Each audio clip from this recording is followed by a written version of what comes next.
Hello दोस्तों, मैं doctor Shailendra Jaiswal. आज जो मैं टॉपिक लेके आया हूँ वो है कमर दर्द।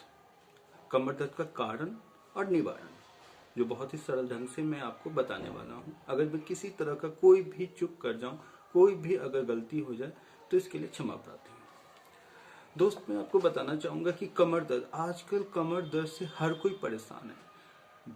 बड़े से लेके बुजुर्ग से लेकर के और बच्चे तक सभी परेशान हैं। आज जिसको भी देखा जाए वो यही कहता है या तो हमें घुटनों में दर्द है या कमर में दर्द है। ऐसा क्यों होता है, क्या कारण है? आज ये जो टॉपिक में लेके आऊं वो इसी से संबंधित है कि कमर दर्द का आखिर कारण क्या है। अगर आप कारण को जान ले तो उसका निवारण खुद ब खुद हो जाएगा, खुद ब खुद आप कर सकते हैं। काउच जाना बहुत जरूरी है। अगर किसी भी चीज का अगर पूरी तरह से इलाज करना, कोई भी रोग हो उसका इलाज ठीक ढंग से करना, तो उसका रूट कॉज जानना बहुत जरूरी है। अगर रूट कॉज को जान लिया जाए तो कमर दर्द क्या कोई भी दर्द हो पूरी तरह से ठीक हो सकता है। तो दोस्त, आज की वीडियो इसी टॉपिक पे है। चलिए शुरू करते हैं आज की वीडियो।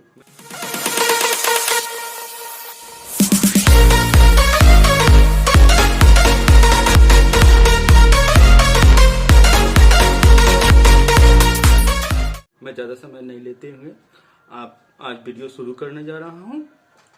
तो कमर दर्द का कारण क्या है? कमर दर्द का मेनली जो है 4 कारण है। पहला, गैस और कब्ज।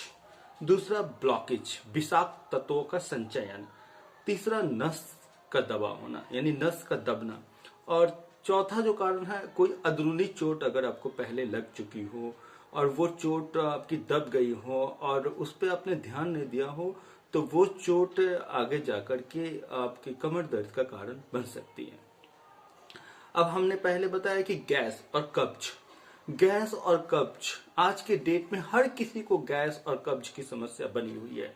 क्यों बनी हुई है, क्या कारण है? देखो, आज के डेट में हम जो खाना खा रहे हैं, बाई बादी ये और इससे ऐसे हम भोज्य पदार्थ का सेवन कर रहे हैं जो कि फास्ट फूड ज्यादा है, जिसमें चाउमीन, बर्गर, मोमोज, ये सारी जो भोज्य पदार्थ है जिसका इम्पैक्ट सीधे हमारे लीवर पे पड़ता है। लीवर उसको ठीक ढंग से पचा नहीं पाता है। जब लीवर उसे ठीक ढंग से पचा नहीं पाता है, पित्त का संचयन सही से नहीं हो पाता है, तो ऑब्वियसली क्या होता है कि उस का हमारे जो खाने का मेटाबॉलिज्म ठीक नहीं हो पाता है। हम यानी सिंचाई पचाई क्रिया कहते हैं, ठीक नहीं हो पाने की वजह से वो वही मतलब हमारे आंतों के अंदर ही रह जाती हैं और धीरे धीरे उसमें सड़न होने लगती है, जिसकी वजह से गैस बनता है। हाइड्रोक्लोराइड एसिड हो गया या आपको कार्बन डाइऑक्साइड की मात्रा ज्यादा बढ़ना, ये हमारे मतलब ब्लड में ज्यादा अगर ये बढ़ जाते हैं तो ऑब्वियसली इसके वजह से ऑक्सीजन की नितांत कमी हो जाती है, जिसके वजह से वहां पे उस जगह पे सूजन आ जाती है, जिसके वजह से आपको ये दिक्कत आ सकती है। ठीक है। और कब्ज, देखो ऑब्वियसली अगर खाना ठीक ढंग से नहीं पच पा रहा है तो कब्ज तो होगा ही। जब पेट पूरी तरह से साफ नहीं हो तो इसका कारण तो है ही कि आपको कब्ज होगा। यानी अगर कब्ज हो रहा है तो इसका इम्पैक्ट क्या पड़ता है? इसका इम्पैक्ट ये पड़ता है कि आपको लगातार गैस बनेगा और उस जहां पे जिस जगह पे वो गैस रुकेगा वहां सूजन क्रिएट करना ही करना है। ठीक है। और दूसरा कारण हमने ब्लॉकेज यानी विषाक्त तत्वों का संचयन। ब्लॉकेज कहीं भी हो सकती, किसी भी जगह हो सकती है। अब आप देख रहे हैं कि हमारे ये स्पाइनल कोड है, ये देख रहे हैं आप स्पाइनल कोड, जिसमें हमने C1 से लेकर के C7, आप ये देख रहे हैं C1 से C7 और T1 से लेकर T12 और उसके बाद पे लंबर आप लीजिए L1 टू लेकर L5, फिर सैक्रम और कॉक्सिजल होता है। आपने देखा, यहाँ पे सही से देखिए जरा। ठीक है। तो अब क्या है कि जो ब्लॉकेजेस है वो हमारे ब्लड के अंदर हुआ। ब्लड के अंदर जब ब्लॉकेज हो जाता है तो क्या होता है, प्रॉब्लम नहीं होता है कि इसके अंदर uric acid, blood urea nitrogen और इसके अंदर हाइड्रोक्लोराइड एसिड और सबसे ज्यादा जो मतलब विषाक्त तत्वों का संचयन जो होता है इसके अंदर, वो होता है हमारे मतलब जो ऑक्जेलेट्स होते हैं, जो कैल्शियम ऑक्जेलेट्स वगैरह, ये सब मतलब एक तरह से ब्लॉकेज ही बनाते हैं। ठीक है। तो जिसकी वजह से क्या है कि खून का बहाव ठीक ढंग से नहीं हो पाता है। जब खून का बहाव ठीक से नहीं हो पाता है तो खून तो वहीं रुकेगा, जब वो खून वहां पे रुक जाता है तो उस जगह पे सूजन होता है, लिम्फेटिक एक ब्लॉकेज क्रिएट हो जाता है। आप देखते हैं कि कमर के पास में ठीक नीचे आप जब देखेंगे ना तो कमर के पास में यहाँ पे एक चर्बी सी जमी होती है इस जगह पे, ठीक है, चर्बी सी। अब देखिए नीचे पीछे पीछे बैक में अब चर्बी सी जमी होती है, जिसकी वजह से अब जो नस जो होती है, जो आपका मतलब जो स्पाइनल कोड है हमारी, जो स्पाइनल कोड, जो स्पाइनल कोड की जो नस है वो नीचे तक नहीं जा पाती है।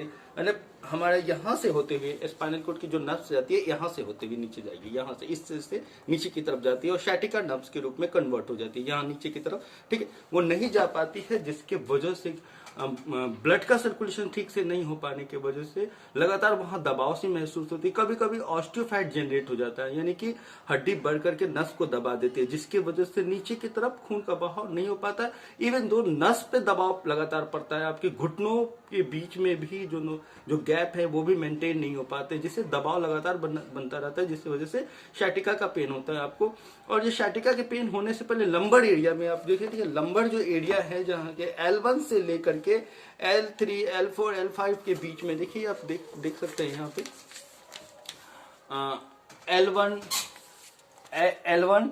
L2, L3, L4, L5 है ना, इसके बीच में कहीं भी नस दबी हुई होती है, ठीक है, जिसके वजह से आपको लगातार दर्द का संचयन होता है, दर्द लगातार बना रहता है, ठीक है।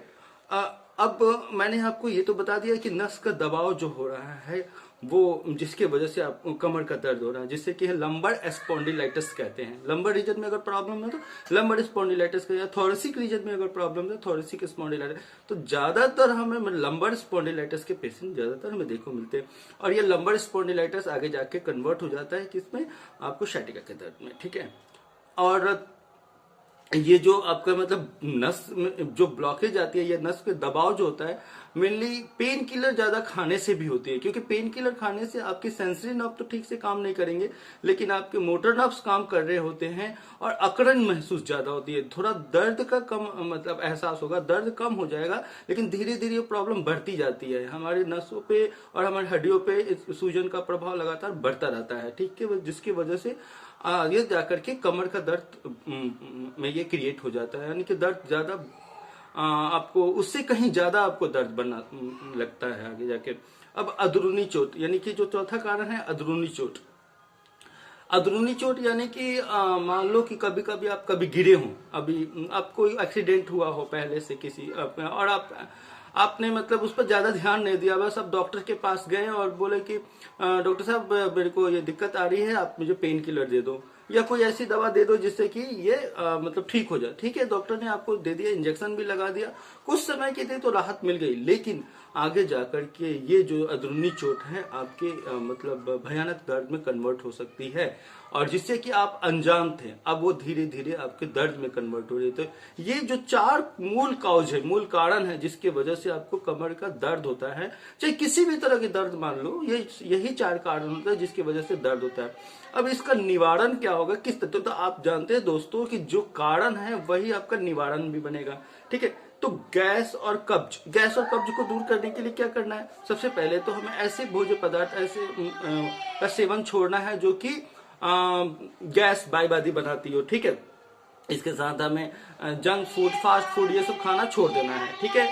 और आपको ये बताना चाहूंगा सबसे पहले कि देखो दोस्त, अगर आपको गैस बन रहा है तो इसके लिए उपाय क्या करें, हम किस तरह के उपाय करें जिससे कि गैस न बने।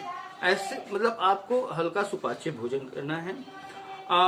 सुबह उठ करके आपको सबसे पहले सुबह उठ करके धनिया और पुदीना, धनिया पुदीना में हमने पहले से भी बताया है और अभी भी बता रहा हूँ कि जब भी आपको इस तरह की दिक्कत हो तो आप हरे रंग के जो पत्ता होता है धनिया का वो और पुदीना दोनों मिला करके आप गुनगुने पानी में, आधा गिलास गुनगुने पानी में अगर आप इसे सुबह और शाम 2 टाइम अगर आप लेते हैं तो आपको किसी भी तरह का कब्ज या गैस बाईबादी की समस्या वो दूर हो जाएगी।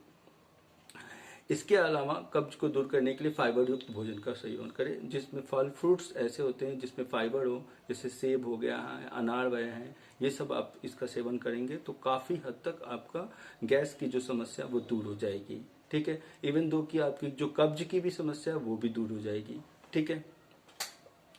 इसके अलावा मैंने बताया है कि अगर कोई किसी तरह का कोई ब्लॉकेज हो, कोई प्रॉब्लम हो, तो आप ब्लॉकेज क्या होती है कि टॉक्सिस यानी कि विषाक्त तत्व जो होता है वो आपके ब्लड के अंदर ज्यादा अगर आ जाए तो इसकी वजह से भी सूजन आ सकती है, वहां कमर में दर्द या कहीं भी किसी भी जगह पे दर्द हो सकता है, ठीक है। तो इसके निवारण के लिए आपको यही करना है कि एक तो ब्लड प्यूरिफायर का यूज करें, ठीक है। नीम करेला जामुन रस बहुत अच्छा आपके लिए ब्लड प्यूरिफायर है।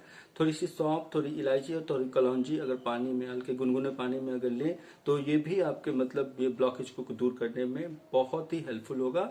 और काफी हद तक कोशिश करिए प्लेंटी ऑफ वाटर, पानी ज्यादा पिए। जितना ज्यादा आप पानी पिएंगे उतना ही आपकी यूरिन होगी और यूरिन होने के बाद जो ब्लॉकेज है बाहर निकल जाएगी। जो भी हो, जिस तरह के भी ब्लॉकेज, चाहे ब्लड यूरिया नाइट्रोजन के रूप में हो, यूरिक एसिड के रूप में, ब्लड यूरिया के रूप में हो या कैल्शियम ऑक्जेलेट के रूप में, किसी भी तरह की ब्लॉकेज हो बाहर निकल जाएगी।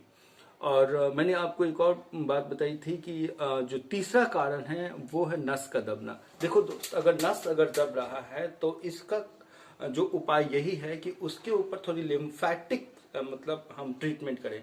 आप इस तरह से ऐसे करके रीढ़ के ऊपर ऐसे ऐसे ऐसे ऐसे ऐसे ऐसे ऐसे ऐसे करके, अगर आप कोई पास जेल है, अल्ट्रासाउंड जेल है वो लगा सकते हैं, कोई ट्यूब है वो लगा करके आप जो स्पाइनल कोर्ड है, स्पाइनल कोर्ड के आपके जो जो अब सर्वाइकल है यानी कि C1 से लेके C5, पहले C1 लेके C5, इस तरह का हम ट्रीटमेंट करेंगे। फिर उसके बाद हम थोरेसिक रीजन पे धीरे धीरे धीरे धीरे करके आप मूवमेंट लेंगे, ऐसे ऐसे करके मूवमेंट लेंगे। फिर उसके बाद से आप फिर नीचे की तरफ आएंगे, स्पॉन्डिलाइटिस जो लंबर की जहां पे दिक्कत ज्यादा आ रही है उस जगह पे आप क्या करेंगे, हल्का हल्का थोड़ा सा इस तरह से प्रेशर देंगे, ऐसे ऐसे प्रेशर देंगे, ऐसे ऐसे रीढ़ के ऊपर प्रेशर दे करके आप ऐसे ले जाएंगे इस तरह से, ठीक है। और फिर उसके बाद से वहां पे थोड़ा हल्का सा सिकाई कर दे तो बेहतर रिजल्ट मिलेगा। और सिकाई के बाद थोड़ी देर के बाद अगर आप मतलब 1 या 2 घंटे बाद गर्म पानी में अपने पैरों को रख लें तो ब्लॉकेज काफी मूव आउट होकर नीचे की तरफ आएगी। थोड़ा बहुत पेन कम ज्यादा हो सकता है, लेकिन काफी हद तक आपको जो कमर का दर्द है हमेशा के लिए धीरे धीरे करके वो ठीक हो जाएगी। तो दोस्त मैं आपको इसके अलावा जो और कारण है, जो दूसरे कारण है, मैंने बताया कि अगर कोई अंदरूनी चोट पहले से लगा हो, किसी भी तरह का कोई भी अगर आपको मतलब चोट पहले का लगा हो, आपके पास एक्सरे है, ठीक है। अगर नहीं है तो आप एक्सरे करा ले। एक्सरे कराने के बाद देखेंगे कि वहां पे जो मतलब शैटिका की नस होती है, जहां मतलब लंबर की रीजन की नस होती है, वो उसके ठीक नीचे से उसका दबाव ज्यादा बढ़ा हुआ है, जो घुटनों के ठीक नीचे तक जाती है, ठीक है। तो आप ऐसा करें कि उसको दूर करने के लिए सबसे पहले तो आपको अगर आप घरेलू इलाज करना चाहते हैं तो वहां पे आपको क्या करना है कि थोड़ा सा जो अलसी का तेल होता है उसे गर्म करके थोड़ा सा उसमें अदरक डाल सकते हैं। डाल करके आपको मतलब जो हमारा कॉक्सिजल होता है, कॉक्सिजल के ऊपर जो मतलब हमारा जो हिप जॉइंट्स होता है वहां पे धीरे धीरे हल्का हल्का करके आप लिम्फेटिक मसाज उसमें दे सकते हैं, ठीक है। फिर वहां पे आप एक जो हीट पैड होता है उसका इस्तेमाल इस पर किया जा सकता है। घुटनों पे भी थोड़ा सा हम प्रेशर दें कि जो काफ मसल है, काफ मसल के ऊपर भी थोड़ा सा हम इस तरह से हम इस ट्रीटमेंट दे सकते हैं, ठीक है। और इसके बाद ये डेली अगर आप आधा घंटा के लिए या आधा घंटा समय नहीं हो तो 15 से 20 मिनट के लिए अगर डेली इस तरह का अगर आप प्रोसीजर अपनाएं, इस तरह का ट्रीटमेंट करें तो काफी हद तक आपको इस तरह के मतलब जो प्रॉब्लम है उससे निजात मिल जाएगी।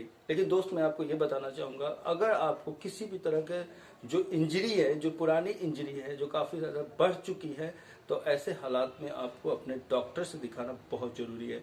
यानी कि आपके जो हड्डी या नस से संबंधित कोई डॉक्टर है तो उससे इलाज कराएं। और इसका फिजियोथेरेपी रिकमेंडेड करते हैं तो फिजियोथेरेपी जरूर कराना चाहिए।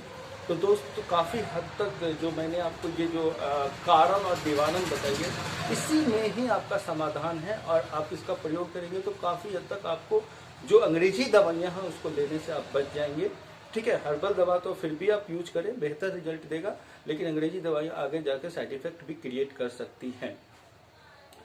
तो हम इसी के साथ यहाँ पे मैं अपने वीडियो को विराम दे रहा हूँ। अगर आपको हमारी वीडियो में कुछ बातें अच्छी लगी हों, जो आपके लिए बेनिफिशियल रही हों, या आपको अच्छा ऐसा लग रहा है कि ये जो कारण और ये निवारण मैंने जो बताया है वो आपके लिए